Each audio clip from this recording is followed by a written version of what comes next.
আপনার পরিবারও কি একসঙ্গে মিলে বসে মর্নিং ব্রেকফাস্ট এবং ডিনার করছে? আমি বলব যে মর্নিং ব্রেকফাস্ট এবং ডিনার প্রত্যেক ফ্যামিলির করা দরকার। কারণ পরিবারে হয়তো অনেক সংস্কার থাকতে পারে। একটা পরিবারকে অন্য পরিবার থেকে আলাদা করে কিন্তু সেই পারিবারিক সংস্কার।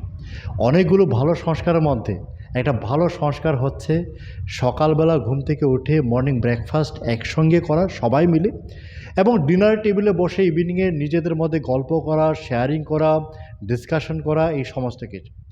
যেই সমস্ত পরিবার একসঙ্গে মিলে বসে মর্নিং ব্রেকফাস্ট এবং ডিনার করছে, সেই সমস্ত পরিবারের প্রত্যেক সদস্যদের মধ্যে কিন্তু একটা গুড বন্ডিং, রিলেশনশিপ এবং আন্ডারস্ট্যান্ডিং বিল্ড হচ্ছে।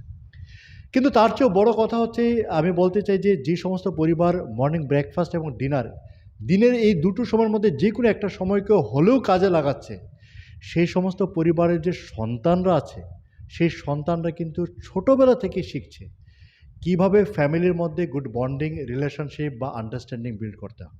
আর সেই নলেজ বা সেই শিক্ষা সেই বাচ্চার জীবনে কিন্তু তার ভবিষ্যৎ জীবনের সম্পর্ককে সুন্দর রাখতে বা তার পারিবারিক জীবনকে সুন্দর করতে আজকে থেকেই কিন্তু সে অনেক ভালো কিছু শিখে যাচ্ছে।